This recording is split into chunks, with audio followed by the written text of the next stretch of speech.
আমার কথা কি পরিষ্কার বোঝা যায় রে বাবা? কথা কি পরিষ্কার বোঝা যায়? সময় যেহেতু বেশি পাবো না, মন খুলে সব কথা বলা সম্ভব না। ইশারা ইঙ্গিতে দ্রুত গতিতে রেলের গতিতে যা বলার চেষ্টা করবো একটু মনোযোগ দিয়ে বোঝার চেষ্টা করবেন। বাবা ইহসান কারে কয় আমি বুঝাইবার চেষ্টা করলাম। তার মানে হলো বাবা মার চাহিদা যতটুকু আছে তার চাইতে সবসময় সন্তান বেশি বেশি করা লাগবে, এর নাম হলো ইহসান। সেজন্যই আল্লাহ কোরআনে বলেন ওয়াবিল ওয়ালিদাইনি ইহসানা। আমি বলতেছিলাম বাবা পাকুটিয়ার যুবক ভাইরা অবশ্যই মা বাবার সাথে করে না চাওয়ার সাথে সাথে মা বাবার চাহিদা পূরণ করে দেয়। বাবা আমি এর জন্য আপনাদের সম্পর্কে কোনো খারাপ মন্তব্য করব না। বাবা শুধু একটু কথা মনোযোগ দিয়ে গ্রহণ করার চেষ্টা করবেন, দিলের মধ্যে গাইতে নেবেন না। মা বাবা যদি বেজার থাকে, মা বাবার অন্তরের মধ্যে যদি কোনো কষ্ট থাকে রে বাবা, আপনি যত নামাজ কালাম করেন, হজ করেন আর উমরা করেন, যত নেক আমলি করেন না কেন, মা বাবা বেজার আপনার উপরে আল্লাহ বেজার। আল্লাহর নবী আমাদেরকে হাদিসে কুদসি শোনান, মান রাদিয়া আনহু ওয়ালিদাহু ফাআনা আনহু রাদ। হাদিসে কুদসি কারে কয় রে বাবা? হাদিসের মধ্যেই অনেক ভাগ রয়ে গেছে। নবীজির বাণীটাও হাদিস, নবীজির সমর্থনটাও হাদিস, বাবা নবীজির কাজকর্ম হাদিস, বাবা সাহাবায়ে আজমাইনের বক্তব্য হাদিস, সাহাবায়ে আজমাইনদের সমর্থনটাও হাদিস। এজন্য সাহাবীদের অ্যাক্টিভিটিজ হাদিস। হাদিসের মধ্যে অনেক ভাগ আছে, বিস্তারিত বলার সময় নাই। এই যত প্রকার হাদিস তার মধ্যে এক প্রকার হাদিস হইল বাবা হাদিসে কুদসি। হাদিসে কুদসি কারে কয় বলে? কথাটা যদিও নবী বলছেন, মূলত কথাটা নবীর না, কথাটা হলো আল্লাহর।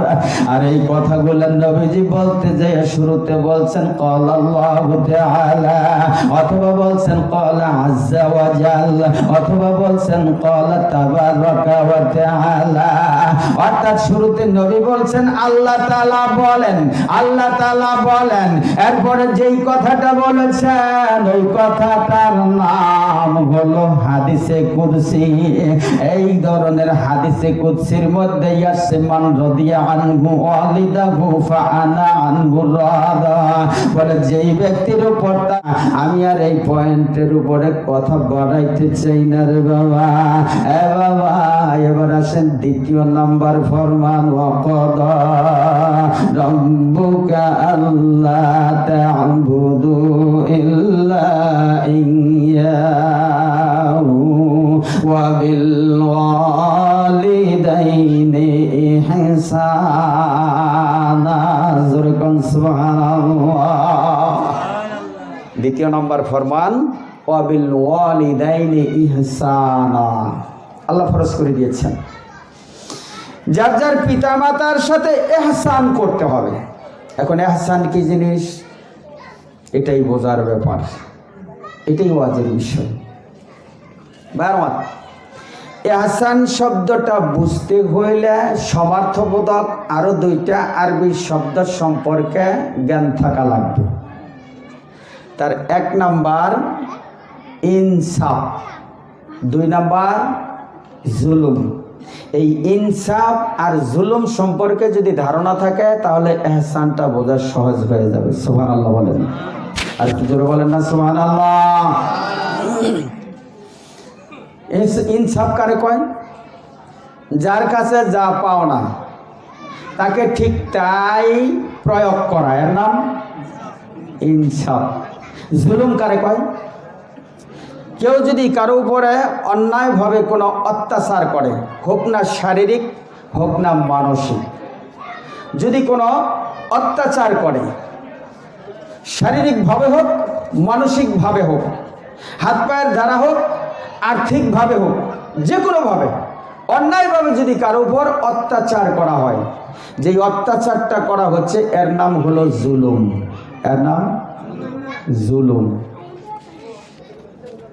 আর জুলুম যিনি করেন তিনি হলেন জালেম, তার নাম জালেম। আর যার উপরে জুলুম করা হয় তিনি হলেন মাজলুম। তিনি কি? মাজলুম। তাহলে জুলুম কি বুঝলাম, জালেম কারে কয় হেটাও বুঝলাম, মাজলুম কারে কয় হেটাও বুঝলাম। ধরে নেন, কথাটা ক্লিয়ার করার জন্য বলছি। গত 5 বছর আগে বা 10 বছর আগে সুযোগ পাইছিল, আপনার কাছ থেকে জোর করিয়া 10,000 টাকা এরিয়া নিয়ে গেছিল গা। কারণ পাওয়ার থাকলে তো অনেক কিছুই করা সম্ভব, ঠিক না? আসলে আমার কথা বুঝেন না? পাওয়ার থাকলে তো অনেক কিছুই করা সম্ভব। খামখেয়ালি করে 5,000 টাকা আপনার কাছ থেকে জোর করে নিয়ে গেছিল।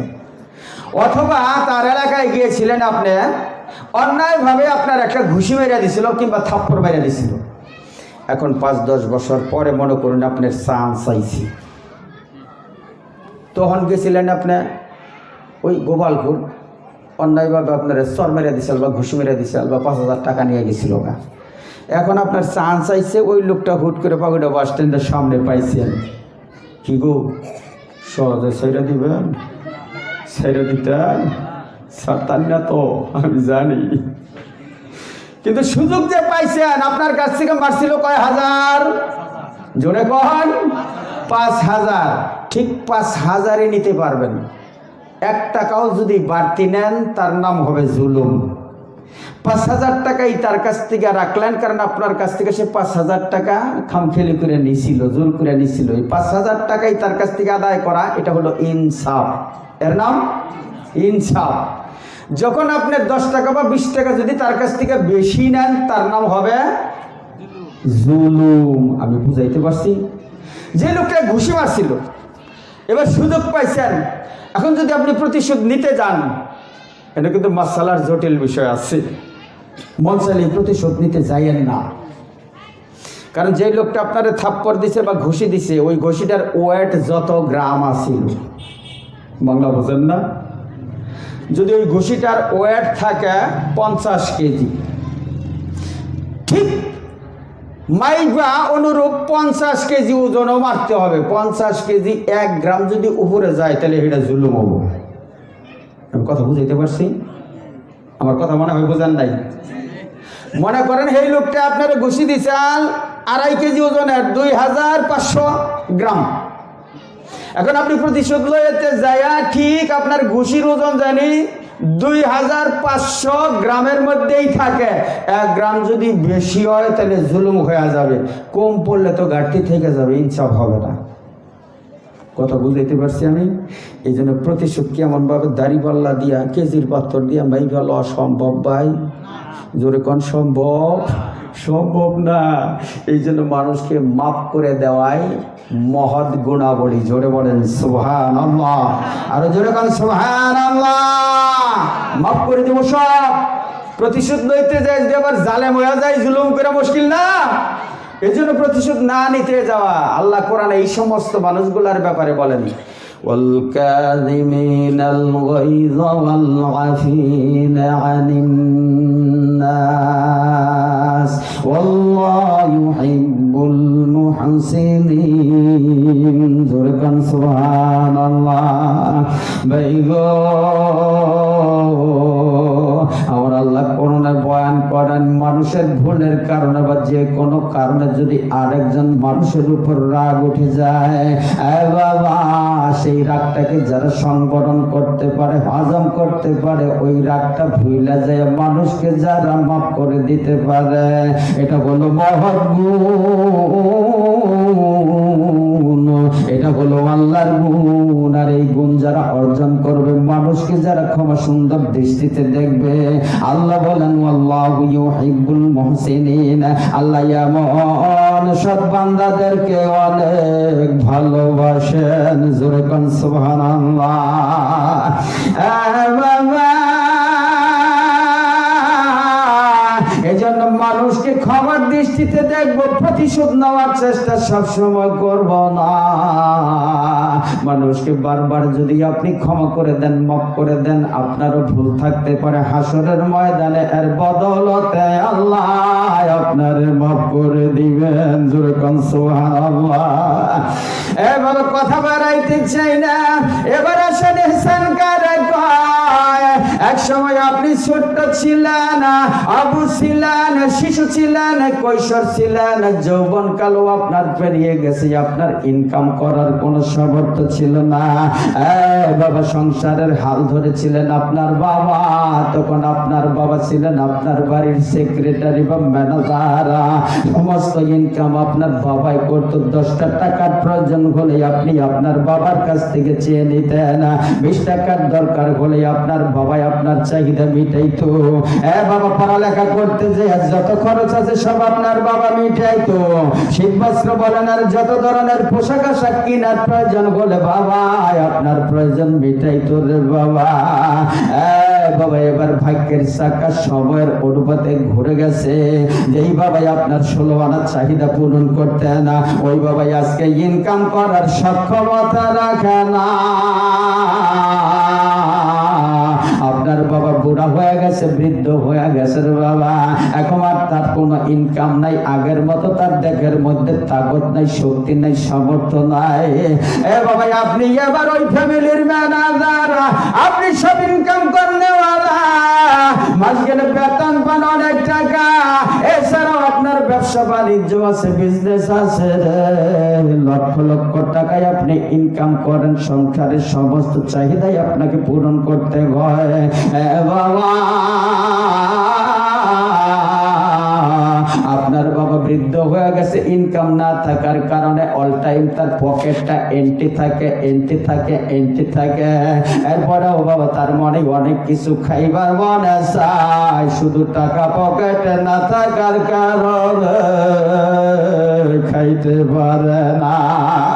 সন্তানের কাছে হাত বাড়াইতে লজ্জা লাগে। কয়বার সন্তানের কাছে হাত বাড়ানো যায়? অনেকদিন যাবৎ বাবার মনে চিন্তা ভাবনা চলতেছে, আমি একটু উন্নত মানের মিষ্টি খাবো বাবা, অথবা রসমালাই খাবো, কিছু আঙ্গুর আপেল খাইবো। মনে মনে বাবাই শুধু খাইবার চাই, কিন্তু পকেটে টাকা নাই, তাই খাইতে পারে না। আমার অবস্থায় চিন্তা করলো, আমি যদি ছেলের কাছে টাকা না চাই, আমার মনে যা যা খাইবার ইচ্ছা হয় আমি তো খাইতে পারবো না। বাবা, এক সময় বাবা তার প্রয়োজনে আপনার কাছে 500 টাকার জন্য হাত বাড়াইলো, কিংবা 1000 টাকার জন্য হাত বাড়াইলো। বাবা রে, আমার কি 1000 টাকা দিবি? আমি একটু ঘাটাইল যাইতাম, অমুক অমুক কাজটা করতাম। এখন আপনার বাবা 1000 টাকা যখন আপনার কাছে চাইলো, এবার আপনি সঙ্গে সঙ্গে 1000 টাকা দিতে বাধ্য। বাবা চাইছে 1000, আপনি দিয়ে দিলেন 1000। এর নাম হলো ইনসাফ। এর নাম চাইছে কত, দিয়ে দিলেন কত? ইনসাফ। কিন্তু আমার আল্লাহ কোরআনে তো ইনসাফের কথা এই জায়গায় বলেন নাই। তিনি বলেন ওয়াবিল ওয়ালিদাইনি ইহসানা। জোরে কোন সুবহানাল্লাহ। ইহসান কারে কয়? যখন আপনার বাবা আপনার কাছে 1000 চাইছে, আপনি লগে লগে 1000 টাকা বাবার হাতে তুলে দিলেন। পরক্ষণে ঠান্ডা মাথায় চিন্তা করেন, বাবা বুড়া মানুষ, মন চাইলেই তো ঘাটাল যাইতে পারে না, মাসে যায় একবার কিংবা 6 মাসে একবার কিংবা বছরে একবার ঘাটাইল যায়।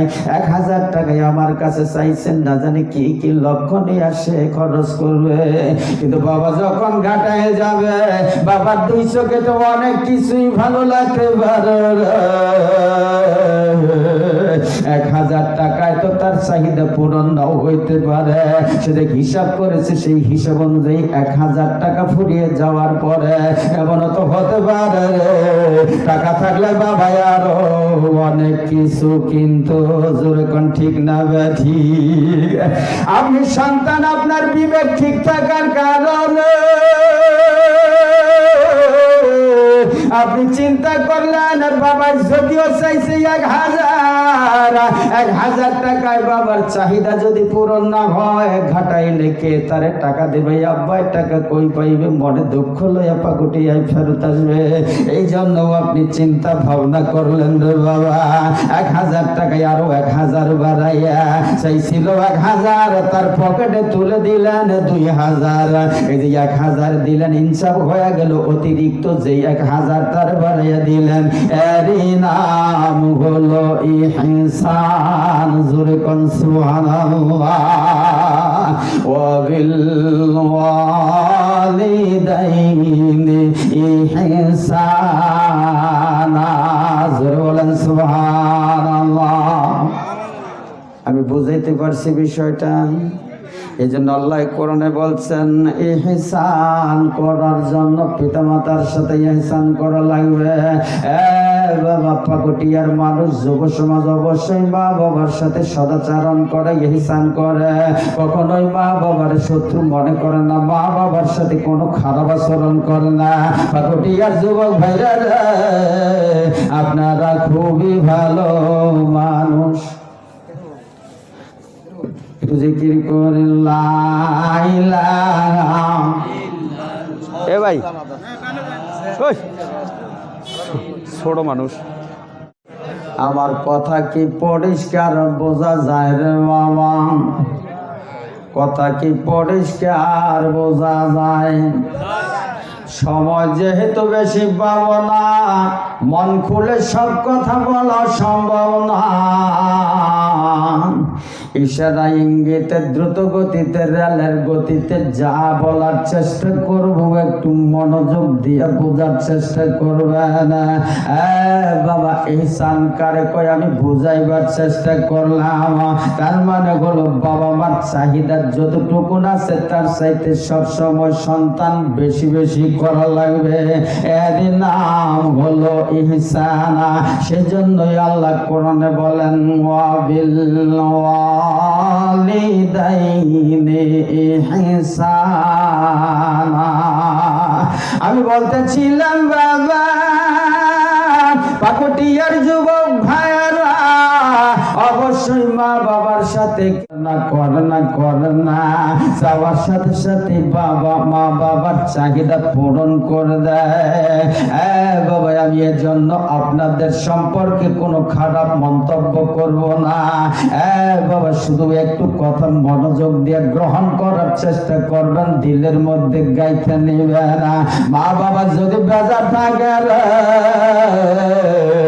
মা বাবার অন্তরের মধ্যে যদি কোনো কষ্ট থাকে রে বাবা, আপনি যত নামাজ কালাম করেন, হজ করেন আর উমরা করেন, যত নেক আমলি করেন না কেন, মা বাবা বেজার আপনার উপরে, আল্লাহ বেজার। আল্লাহর নবী আমাদেরকে হাদিসে কুদসি শোনান, মান রাদিয়া আনহু ওয়ালিদাহু ফাআনা আনহু রাদ। হাদিসে কুদসি কারে কয় রে বাবা? হাদিসের মধ্যেই অনেক ভাগ রয়ে গেছে। নবীজির বাণীটাও হাদিস, নবীজির সমর্থনটাও হাদিস, বাবা নবীজির কাজকর্ম হাদিস, বাবা সাহাবায়ে আজমাইনের বক্তব্য হাদিস, সাহাবায়ে আজমাইনদের সমর্থনটাও হাদিস। এজন্য সাহাবীদের অ্যাক্টিভিটিজ হাদিস। হাদিসের মধ্যে অনেক ভাগ আছে, বিস্তারিত বলার সময় নাই। এই যত প্রকার হাদিস তো হাদিসের মধ্যে এক প্রকার হাদিস হইল বাবা হাদিসে কুদসি। হাদিসে কুদসি কারে কয় বলে কথাটা যদিও নবী বলছেন মূলত কথাটা নবীর না, কথাটা হলো আল্লাহর। আর এই কথাগুলো নবীজি বলতে যে শুরুতে বলছেন ক্বালা আল্লাহু তাআলা, অথবা বলছেন ক্বালা আযযা ওয়া জাল, অথবা বলছেন ক্বালা তাবারাকা ওয়া তাআলা। অর্থাৎ শুরুতে নবী বলছেন আল্লাহ তাআলা বলেন, আল্লাহ তাআলা বলেন। এরপরে যেই কথাটা বলেছেন ওই কথাটার নাম হলো হাদিসে কুদসি। এই ধরনের হাদিসে কুদসির মধ্যে আসছে মান রাদিয়া আনহু ওয়ালিদাহু ফাআনা আনহু রাদা, বলে যেই ব্যক্তির উপর তার পিতামাতার রাজি আর সন্তুষ্ট, আল্লাহ তাআলা বলেন ওই সন্তানটার উপরে আমি আল্লাহ সন্তুষ্ট। এজন্য বাবা যেই কথা বলতেছিলাম, যত ইবাদত বন্দেগী করো, মা বাবা যদি নারাজ হয়, মা বাবার মনে যদি কষ্ট থাকে, কোনদিনও একটা ইবাদত তোমার প্রথম আসমান ভেদ করে আর সেই আজিমে যাবে না। অর্থাৎ ওই সন্তানের একটা ইবাদত কবুল হয় না। বাবা অত্যন্ত মনোযোগ দিয়ে গ্রহণ করার চেষ্টা করবা যে মা বাবার বাদ দিয়ে তুমি আল্লাহর আবেদ কোনোদিন হতে পারবে না। মা বাবার বাদ দিয়ে আল্লাহর সন্তুষ্টি অর্জন করতে পারবে না। মা বাবার মনে কষ্ট দিয়ে তুমি জান্নাতের দরজা খুলতে পারবে না। এজন্য আল্লাহর নবী বলেন মায়ের পদতলে সন্তানের বেহেশত, এ ব্যাপারে কোনো সন্দেহ নাই, সন্দেহ নাই। আল্লাহর নবীরে জিজ্ঞাসা করা হয়েছে মা হাকুল ওয়ালিদাইন আলা ওয়ালাদিহি, নবী গো পিতা সন্তানের উপর পিতামাতার হকটা কেমন, পিতামাতার অধিকারটা কেমন? নবীজি বলেন ক্বালা হুমা জান্নাতুকা ওয়া নারুকা, পিতামাতা তোমার বেহেশত, পিতামাতাই তোমার দোজখ। জোরে কোন সুবহানাল্লাহ। অন্যত্র নবী বলেন রগিমা আনফুকু, রগিমা আনফুকু, রগিমা আনফুকু, এটা আরবের একটা গালি। তদানীন্তন কালে গালি হিসেবে এই শব্দটা ব্যবহার করা হইতো রগিমা আনফুকু, তার নাকে ধুলা লাগুক, তার নাসিকে ধুলা মলিন হোক। এইভাবে নবীজি তিনবার এই গালিটাই উচ্চারণ করলেন। তাইলা মান ইয়া রাসূলুল্লাহ। এবার সাহাবীরা জিজ্ঞাসা করে নবী গো কোন ব্যক্তি? সেই ব্যক্তি যার জন্য বলতেছেন রগিমা আনফুকু, তার নাসিকে ধুলা মলিন হোক। এবার নবী বলেন সাহাবী হুমা আও কিলাহুমা। আল্লাহর নবী বলেন মান আদরাকা ওয়ালিদাইহি ইনদাল কিবারি আহাদুহুমা আও কিলাহুমা, যেই সন্তান তার মা বাবা দুইজনের একজনের জীবিত পাইল অথবা উভয়জনের জীবিত পাইল, লাম ইয়াদখুলিল জান্নাহ, অথচ সে বেহেশতে যাইতে পারলো না। তার মানে বেহেশত বাবা মা বাবার কাছ থেকে আদায় করে নিতে হবে। মা বাবার বেজার রাইখা কষ্ট দিয়া কোনোদিন জান্নাতের দরজা খোলা যাবে না। বাবা মনোযোগ দিয়ে বোঝার চেষ্টা করে না। আল্লামা জমিরউদ্দিন রাহমাতুল্লাহি আলাইহি তিনি তিনার কিতাবে উল্লেখ করতেছেন একদিন এরকম একটা গ্রাম্য মাহফিল শুনতে যাইয়া বাবার এক সন্তান, ওই বাবার তিনজন পুত্র সন্তান, বড় সন্তান একদিন ওয়াজের মাহফিলে যেয়ে পিতা মাতার খেদমত সম্পর্কে বয়ান শুনেছে, ওয়াজ শুনেছে, আলোচনা শুনেছে। এরপর সন্তানটা এতটাই আকর্ষিত হয়েছে, এতটাই তাসির হয়ে গেছে, এই সন্তান গভীর রাত্রিতে যখন বাড়ি যায়, বাড়ি যাবার পর দুই ভাইয়ের ডাইকা আঙ্গিনায় বাহির করেছে। বড় ভাই ডাকতেছে, ছোট ভাই না পারে তো পারে না। এবার ছোট দুই ভাই যখন বাবার বড় ভাইয়ের ডাকে সাড়া দিছে, সাড়া দেবার পর এবার বড় ভাই ডেকে বলে আমি তোদেরকে এত রাত্রে ডিস্টার্ব করলাম একটা উদ্দেশ্য লইয়া। কি উদ্দেশ্য রে ভাই? এবার বড় ভাই ডাক দিয়ে কয় ছোট ভাই রে আমার মা তো অনেক আগেই মারা গেছে, আছে। দুনিয়ার নিয়ম অনুযায়ী আমরা 3 ভাইয়ে ভাগে এই বাবারে লালন পালন করতেছি। তোর বাড়ির যতদিন আরেকজনের ঘরে, ততদিন ছোট্টার ঘরে থাকে, ততদিন এইভাবে 3 জনে ভাগ করে লালন পালন করি। আজকে আমার একখান আবদার তোরা রাখবি নি। ছোট 2 ভাই ডাক দিয়া বলে, তুমি বড় ভাই, আবদার করেই দেখো মানা যায় কিনা। যদি মানা যায় তবে মানবো, না বলে মানবো না। কারণ বাবার বেটাকর মধ্যে বেশিরভাগ ক্ষেত্রে দেখা যায় ছোটগুলো বেশি পণ্ডিত থাকে, ঠিক না ভাই? ঠিক। ছোটগুলাই একটু বেশি পণ্ডিত থাকে রে বাবা। আবার কার সাথে বাস্তব মিলে গেলে আমার উপর রাগ করবেন না। আবার অনেক জায়গায় দেখা যায় ছোটগুলাই মা বাবার পক্ষে থাকে, বড়টারে আগে ভাগে বিয়ে করানোর কারণে গলায় বাজছে কান্দা, এবার আর চাকা ঠিক থাকে না, ঠিক না ভাই? ঠিক, ঠিক না ভাই? ঠিক। এ বাবা কথা বাড়াইতে পারবো না। আল্লাহ জাবিরউদ্দিন রাহমাতুল্লাহি আলাইহি লিখেন, এবার বাবার বড় বেটায় ডাক দিয়া কয়, ছোট ভাইরা বলে, আজকের থেকে বাবার খেদমতে কোনো ভাগাভাগি নাই। আজকের থেকে বাবার দেখাশোনা সেবা যত্ন আমি ভরণ পোষণ একাই করব। তোরা যদি আমার কথাটা মাইনা নেয় যায়, তাহলে পৈতৃক সম্পত্তির মধ্যে আমার কোনো দাবি থাকবে না। বাবার সম্পদ তোরা ছোট 2 জন সমান সমান ভাগ করে নিবি। আমার কোনো সম্পত্তির দরকার নাই, আমি শুধু আমার বাবার চাই। এবার ছোট 2 ভাই পণ্ডিত হওয়ার কারণে খুব খুশি হয়ে গেছে। একদিকে ঘরের থেকে ঝামেলা নাইমা গেল, অপর দিকে আমাদের সম্পত্তি বাইরা গেল, ঠিক না ভাই? ঠিক। ছোট 2 ভাই খুশি হয়ে যায় বাবা।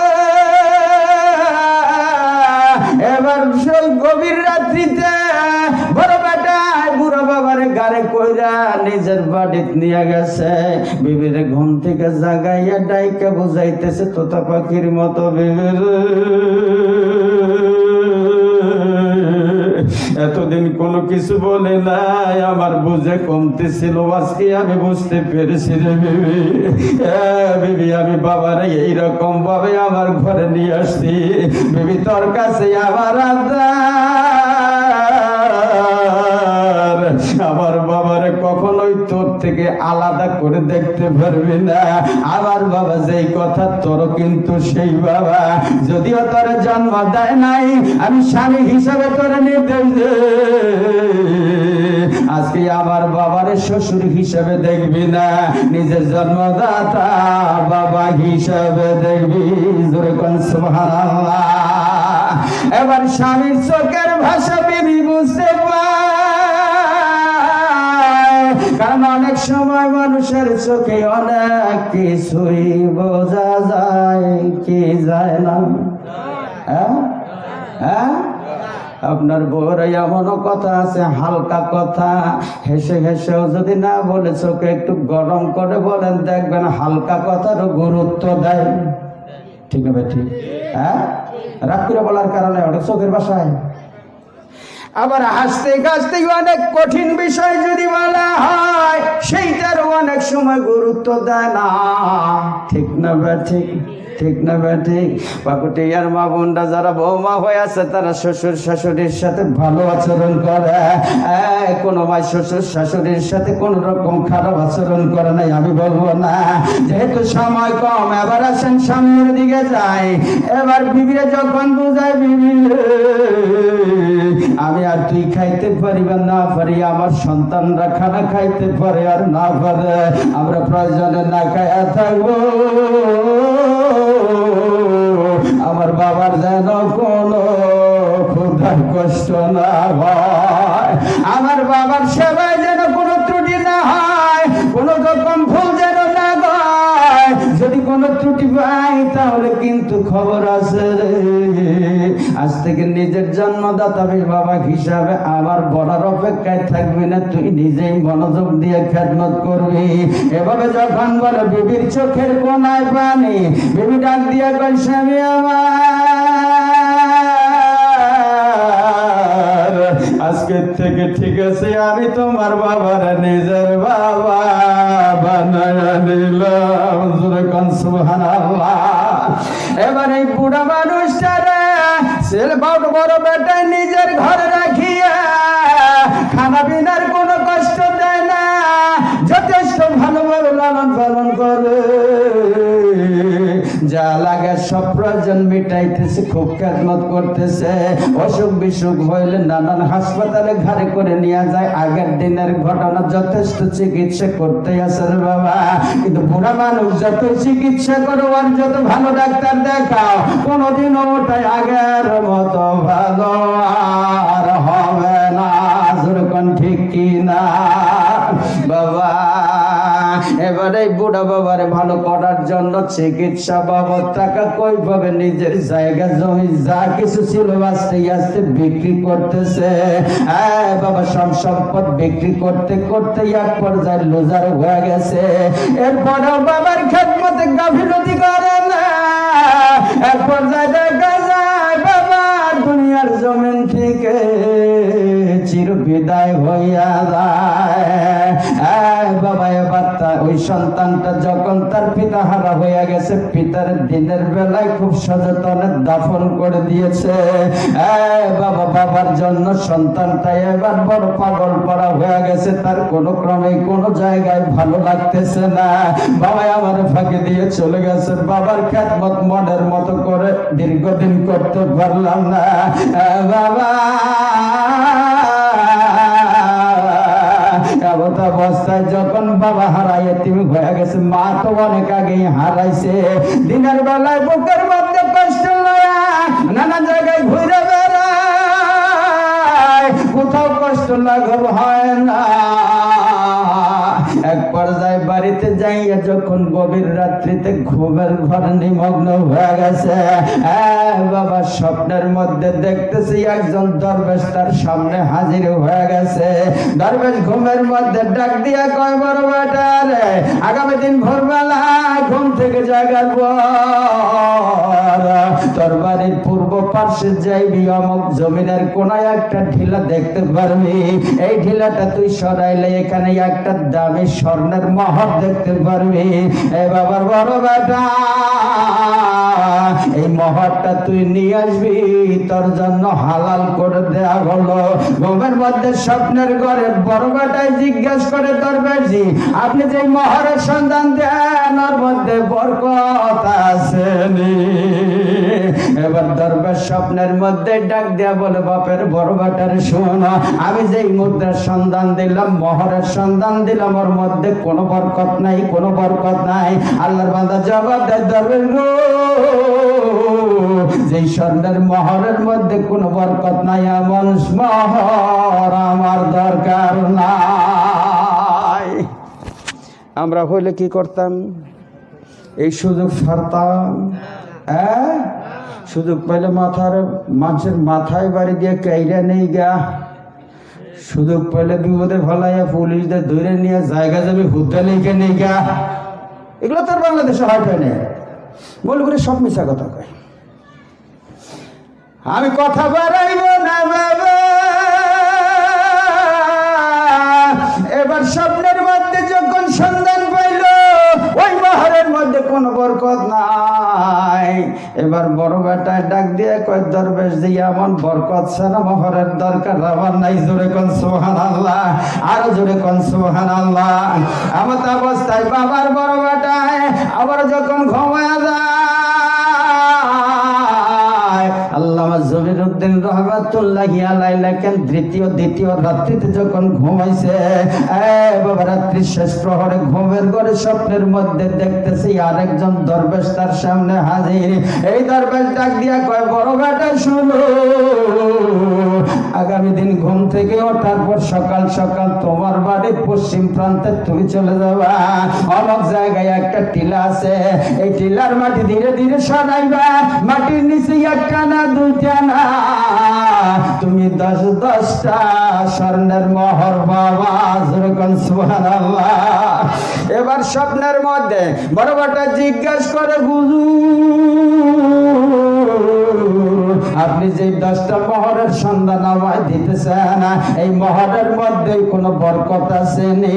দরবেশ ডাক দিয়া বলে, বাবার ওর মধ্যে কোনো বরকত নাই, বরকত নাই, বরকত নাই।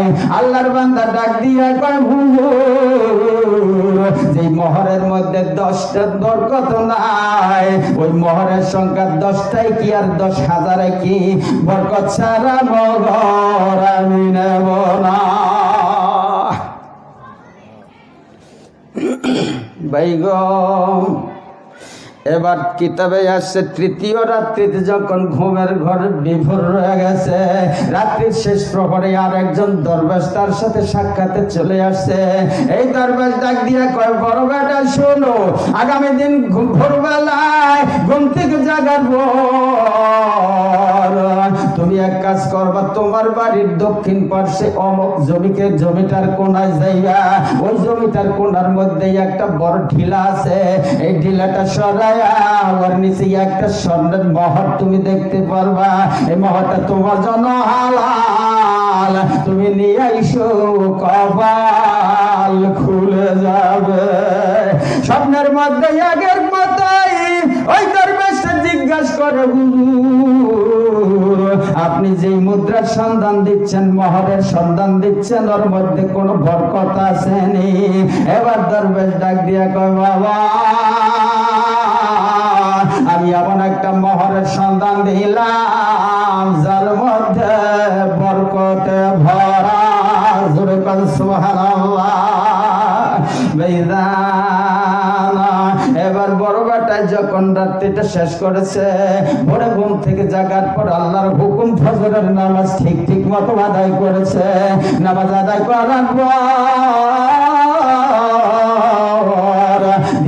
ধীরে ধীরে ওই দিকে আগাচ্ছে। স্বপ্নে যেই জায়গাটা তার দেখানো হয়েছে, ওই জায়গায় যাবার পর মাটির ঢিলাটা যখন সরায়, লক্ষ্য করে দেখে একটা স্বর্ণের মোহর দেখা যায়। বাবা এই স্বর্ণের মোহরটা লইয়া এবার ধীরে ধীরে বাড়িতে আসছে, ওটাকে পরিষ্কার করে পকেটে ফেলাইছে। বাবা কাউরে কিন্তু কিছুই বলে নাই, জানে আল্লাহ, জানে দরবেশ, জানে বাবার বড় বেটা। এবার এই মোহরটা লইয়া সকাল বেলায় হাঁটতে হাঁটতে যখন বাজারে যায়, বাজারে যাবার পর লক্ষ্য করে দেখে নানান রকম মাছের আমদানি হয়েছে। এই মানুষটার চোখের থেকে কিন্তু পানি শুকাইতেছে না, কারণ আজ থেকে 3 দিন আগে আমার বাবা বিদায় হয়ে গেছে। বাবারে ভুলতে পারে না,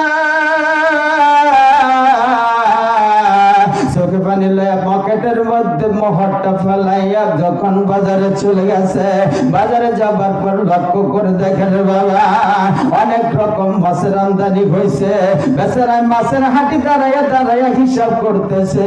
বাবার খেদমত যায় কতদিন পর্যন্ত বউ পোলাই ফান্ডে তৃপ্তি সহকারে আহার করতে দেই নাই, নিজে কখনো পেট ভরে খাই নাই, নিজেও খাই নাই, বিবিরাও খাইতে দেই নাই, সন্তানদেরকেও খাওয়াই নাই, কারণ আমি গরিব মানুষ। আমরা পেট ভরে খাইলে যদি বাবার খানার কষ্ট হয়, এই জন্য আমরা নিজেরা কষ্ট করিয়া সন্তানগুলারে ভাতের কষ্ট দিয়া বাবারে সব সময় খাওয়াইতাম। আজকে এই মোহরটা দিয়ে ভালো বাজার করবো, ভালো একটা মাছ কিনা নিব, একত্রে বসে তৃপ্তি সহকারে আহার করব। বাবা এই সিদ্ধান্ত লয়ে বড় একটা মাছ যখন ওই মোহর দিয়ে কিনছে, এই মাছটা লয়ে ধীরে ধীরে বাবার বড় বেটার বাড়িতে চলে গেছে। বাড়িতে যে বেগম সাহেবের কাছে ঢিল দিয়া ফেলায়, ডাক দিয়া বিবি রে মজা করে রান্না করবি, সবাই মিলে পেট পুরে খাবো। এবার বিবি যখন মাছটা কাটতে গেছে, করতে গেছে রে বাবা, লক্ষ্য করে দেখা মাছের পেটের থেকে কতগুলা দামি দামি মতি মুক্তা পাওয়া যায়। যেরকম সুবহানাল্লাহ, আর যেরকম সুবহানাল্লাহ। এজন্য বাবা রিজিকের প্রশস্ততা যদি ঘটাইতে চাও, বাবা ইনকাম যদি বাড়াইতে চাও, মা বাবা কৃপণতা করে কোনদিন তুমি সম্পদওয়ালা হইতে পারবা না। যদি নিজের সম্পদ বাড়াইতে চাও, যদি নিজের ইনকাম বাড়াইতে চাও, আর্থিক সচ্ছলতায় আনয়ন করতে চাও, এখনো সময় আছে। মা বাবার খেদমত করে যাও। জোরে কোন সুবহানাল্লাহ। ভাইজান এবার লক্ষ্য করে দেখেন, বাবার বড় বেটায় যখন বউয়ের কাছ থেকে নিউজ পাইল দামি দামি কয়েকটা মতি মুক্ত বাড়াইছে। বাবা আগে তো ইন্টারনেটের যুগ ছিল না, বাবা আগে তো এই রকম নিউজ প্রচার প্রসারের কোনো ব্যবস্থা ছিল না। এরপরেও গোপন খবরটা যখন একোনায় ওকোনায় ছড়িয়ে গেছে, কারণ দেওয়ালের কান থাকে, দেওয়ালের কান থাকে না, দেওয়ালের কান থাকে না। এই সংবাদটা বাড়ির বাহিরে যায়, এটা বিদ্যুৎ গতিতে ছড়ায়। কারণ যদি আপনি ইন্টারনেটে না ঢোকেন, আপনি যদি নিউজের মাধ্যমে প্রচার না করেন, তারপরেও যদি চান আমার গোপন খবরটা ছড়ায়া যায়, তাহলে ঠিক মতো একটা মহিলার কাছে যদি ব্যক্ত করতে পারেন, দেখবেন মুহূর্তের মধ্যে কয়েক গ্রাম ছড়িয়ে গেছে। পাকুটিয়ার মায়েরা এই দিক দিয়ে খুবই ভালো আছে। একবারের কথা তো আর একবারের না না।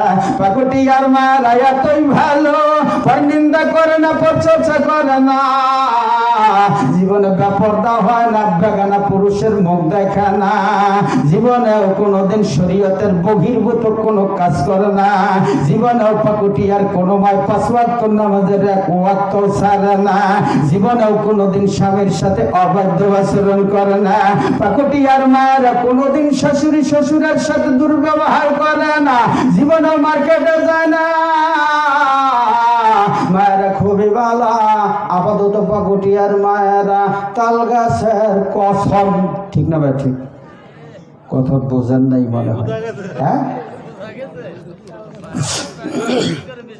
আমি মায়েদের সম্পর্কে কথা বেশি বাড়াইতে পারবো না, যেহেতু সময় নেই। আগেই বলেছি, পিছনে বক্তা থাকলে মন খুলে কথা বলা যায় না, একটা চাপের মধ্যে থাকতে হয়। বাবা, তাই তো কথা বাড়াইতে চাচ্ছি না। এবার আসেন সামনে যাই। এবার যখন দ্রুত গতিতে সংবাদটা ছড়াইতেছে, শুনছ বলে মাছের পেট থেকে দাবি মতি মুক্তা বাড়াইছে। জবিরুদ্দিন রহমাতুল্লাহি আলাই লিখতেছেন, এই সংবাদটা ছড়তে ছড়তে ছড়তে ছড়তে লোকমুখে ছড়াইতে ছড়াইতে এক পর্যায়ে রাজার দরবারে চলে যায়। বাবা, পাবলিকের কাছে অমূল্য রতনের সংবাদ যদি দেশের বাদশার কাছে যায়, তাহলে অবস্থা কি হতে পারে বুঝেন নাই? বর্তমানে যদি হয়, আজকে এই পাকুটিয়া টিউবওয়েল গাড়তে যায় যদি কোনো রকম গ্যাসের ফুসফুস বাড়াই আসে, দেখবেন মুহূর্তের মধ্যে লাল ঘোড়া কয়েক গাড়ি আইসা গেছে। বাড়িওয়ালা জমিওয়ালার কোনো ইমাতাব্বরি থাকবে? হ্যাঁ, বলে এটা রাষ্ট্রীয় সম্পদ, বাড়িওয়ালা কোনো কারবার উদাস, ঠিক না ভাই? ঠিক। দেখা গেল বাড়িওয়ালার কোনো জায়গায় নাই, সব পুলিশ কর্মকর্তায় ব্যারিকেড দিয়ে ফেলাইছে। রাষ্ট্রীয় সম্পদ যদিও সেটা উদ্ধার করা সম্ভব হয় নাই। আমি এজন্য কথাটা বললাম, বাবা, পাবলিকের সম্পত্তি যদি রাজায় বেদখল করে অন্যায় ভাবে, হ্যাঁ, রাষ্ট্রীয় সম্পদ হিসাবে একটা পার্সেন্টেজ সিস্টেম থাকতে পারে, কিন্তু যার সম্পত্তিতে পাইলা, যার বাড়িতে, যার জমিনে পাইলা, তার কিছুই দিবে না, সব কাইরা নিবা, এর নাম নাই বিচার হয় না। ভাইজান, আমি কথা বাড়াইতে চাই না, এবার লক্ষ্য করে দেখেন, হাদিসের কথা না শুনে পারতেছি না। ইবনে আব্বাস রাদিয়াল্লাহু তাআলা আনহু বলেন, অতীতের কোন এক সরকার, সে ছিল বড় জালেম, পাবলিকের কাছে কিছু ভালো দেখলে ওটা কাইরা নিয়ে যাইতো। কারণ রাজারই তো শক্তি দেশের মধ্যে বেশি থাকে, ঠিক না ভাই? ঠিক। হ্যাঁ, কারণ রাজার পাওয়ার যদি হাতে থাকে, পার্সেন্টেজ কম থাকে, 5% মানুষের সমর্থন করুক না, অসুবিধা নাই, বন্দুক আছে তো, গতি ধরে রাখা যায় না? যায় না? যায়, কিন্তু খুব একটা মনে রাখা পুরো হয় না। কারণ আল্লাহ ধরে ধরে ধরে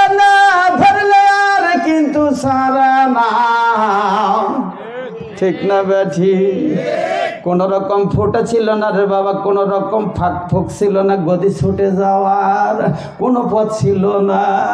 এরপরেও এত সতর্কতায়, এত কঠিন ব্যবস্থায় হার্ড লাইনে থাকার পর কিভাবে গদি ছুটে গেল রে বুঝতে পারে নাই। হুদার মধ্যে প্যাঁচ লাইগা গদি ছাইরা পালাইতে হয় রে বাবা। বাবা ইবনে আব্বাস রাদিয়াল্লাহু তাআলা আনহু বর্ণনা করতেছেন, ওই জালেম বাদশা সফরে গেছে। সফরে যায় পাহা জঙ্গলের মধ্যে ঘুরতে ঘুরতে একটা গরিব মানুষের বাড়িতে মেহমান হয়ে গেছে। বাড়িওয়ালা তার মেহমান মনে করে ঠিকই আপ্যায়ন করতেছে, কারণ বাড়িওয়ালা তো জানে না বেচারাই দেশের বাদশা। জঙ্গলের মধ্যে ঘুরে বেড়ায়, খাবার সময় আইলে বাসায় আসে। আর এই গরিবের ঘরে রাত্রি যাপন করে এমত অবস্থায় প্রথম দিনে খেয়াল করে দেখছে বাড়িওয়ালার একটা গাভী আছে। আর এই গাভীটা যখন দহন করে, এই গাভীটায় 30টা গাভীর দুধ দেয়। সুবহানাল্লাহ। এক গাভী 30 গাভীর দুধ দেয়। বাদশাহ, এটা যে বাদশাহ বাড়িওয়ালা তার বোঝে না। বাদশাহ আর লেখা দেখছে, দেখার পরে মনে মনে চিন্তা ভাবনা করতেছে, এত বড় দামি উন্নত মানের একটা গাভী, আমি হইলাম দেশের বাদশাহ,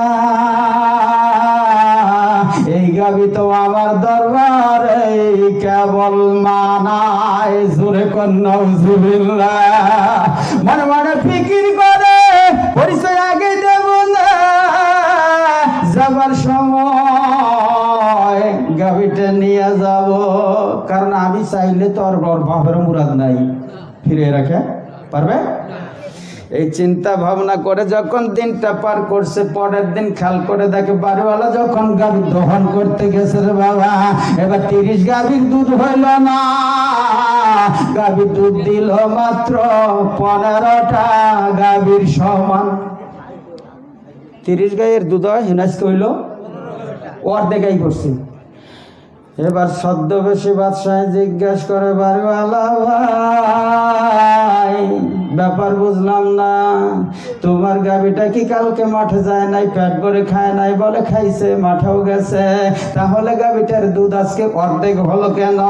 এবার ওই বাড়িওয়ালা ডাক দিয়া কয়, মেহমান ভাই এর একটাই কারণ, কোন দেশের রাজা যদি কোন দেশের বাদশাহ তার জনগণের কোন সম্পদ অবৈধভাবে দখল করার ফিকির করে, জনগণের সম্পদ যদি গাউজুরি করে কাইরে নেওয়ার ফিকির করে, আল্লাহ পাক ওই রাষ্ট্র থেকে বরকত তুলে নিয়ে যায়। হয়তো এই দেশের বাদশাহ কোন এরকম চিন্তা ভাবনা করেছে, যে কারণে আল্লাহ পাক আজকে গাভীর দুধ অর্ধেক দিছে। যদিও বাদশাহ পরিচয় দেয় নাই, কিন্তু বাড়িওয়ালা যে কথাটা কইছে, বাদশারে দিছে না চান্দি পর্যন্ত, হ্যাঁ চিকন দেওয়া দিছে। ভাইজান এবার লক্ষ্য করে দেখেন, সংবাদটা যখন রাজ দরবারে চলে, বাবার বড় বেটার কাছে ওই বাড়িতে খবর যে মুক্তা বাড়িল মাছের পেটের থেকে, এই খবর কোথায় গেছে? রাজার কাছে।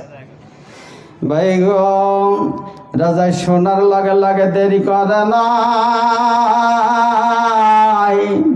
এবার লোক লস্কর বাহিনী লইয়া বিদ্যুৎ গতিতে ছুটে এসেছে ওই প্রজার বাড়িতে। এসে বাহির বাড়িতে হাঁক ছাড়ছে, বাড়িওয়ালা ভাই বাড়ি আসনি, আমি তোমার দেশের রাজা এসে গেছি। বাদশাহ যখন হুঙ্কার দিছে, বাড়িওয়ালা ধীরে ধীরে ভয়ে ভয়ে বেরিয়ে এসেছে। বাবা এবার বাদশাহ ডাক দিয়া বলে, বাড়িওয়ালা ভাই আমি জানতে পারলাম তোমার বাড়িতে নাকি মাছের পেট থেকে মতি মুক্তা বাড়াইছে। বাড়িওয়ালা বলে, ঠিকই শুনেছেন, মাছের পেটের থেকে কয়েকটা মতি মুক্তা বাড়াইছে। আমার কি করতে হবে? জাহাপনা বাদশাহ নামদার বলেন, ভুল হলে ক্ষমা সুন্দর দৃষ্টিতে দেখবেন। বাদশাহ ছিলেন না পরায়ণ বাদশাহ, যে কারণে ডাক দিয়া বাড়িওয়ালা ভাই ভয়ের কোনো কারণ নাই, তোমার কোনো চিন্তা নাই, কোনো টেনশন করা লাগবে না। বাড়িওয়ালা ভাই, তুমি গরিব মানুষ, আল্লাহ তোমারে দিছে, তাই তো মাছের পেটের থেকে তুমি মুক্তা পাইছো। আমি যদি ওই দেশের বাদশাহ, এই দেশের রাজা, তাই বলে আমি আমার পাওয়ার খাটাই আর তোমার কাছ থেকে এই অবৈধভাবে তোমার জিনিস কেড়ে নেব না। জোরে কোন সুবহানাল্লাহ। বাদশাটা নাই পরায়ণ হওয়ার কারণে ডাক দিয়া বলতেছে, মতিগুলাই আমার দেখাও, আমি একটু দেখতে চাই। ভাই, তুমি গরিব মানুষ, তোমার পেটের ভাতের অভাব, ভাতের দরকার, তোমার বাড়ির মহিলাগুলার মুক্তার গহনা পরাইয়া বসাইয়া রাখলে তো চলবে না, চলবে না। মুক্তার অলংকার কেবল আমার রানী আর আমার মেয়েদের অলংকার এই মানায়। জোরে কোন সুবহানাল্লাহ। ভাইজান, এই কথা বলার পর বাড়িওয়ালার কলিজাটা ঠান্ডা হয়ে গেছে। এবার মুক্তাগুলো রাজার সামনে যখন পেশ করেছে রে বাবা, এবার রাজা সুন্দর করে হাতাইয়া দেখে, জিজ্ঞাসা করে এগুলার দাম সম্পর্কে কি তোমার কোনো আইডিয়া আছে? বাড়িওয়ালা ভাই, বাড়িওয়ালা গরিব মানুষ ডাক দিয়া কয়, বাদশা, আমি পেটের ধান্দায় থাকি, গরিব মানুষ জীবনে মুক্তা দেখি নাই। বাদশা, আমি মুক্তার দাম সম্পর্কে আইডিয়া কোত্থেকে পাইব? এবার বাদশা ডাক দিয়া কয়, বাড়িওয়ালা ভাই, আমি তোমার ঠকাইতে আসি না, আমি বাদশা হইলাম এমন ব্যভিচারী বাদশা না। আমি নিরেট হিসাব করে দেখতেছি, এইখানে যতগুলো মুক্তায় আছে এর বর্তমান দাম আছে 70,000 মুদ্রা। জোরে কোন সুবহানাল্লাহ। এবার এই 70,000 মুদ্রা যখন বাদশাহ তুলে দিল তার হাতে, এবার বুঝে থাকলে বলেন তো, এবার এই বাড়িওয়ালা মানুষটাই কি এবার আর গরিব আসেনি? জোরে কম গরিব আছে? তাহলে যে হঠাৎ করে জিরোর থেকে হিরো হয়ে গেল রে বাবা, এটা কিসের খেদমতের কারণে? বুঝা শুই না, জোরে সোরে জবাব দেন, কিসের খেদমতের কারণে? বাবার খেদমতের কারণে কপাল খুলে গেছে। আমার আল্লাহ বলেন, ওয়াবিল ওয়ালিদাইনি ইহসানা। জোরে কোন সুবহানাল্লাহ। আর কথা বাড়াবো না, যেহেতু টাইম 10টা বোধহয় ছিল, তারপরেও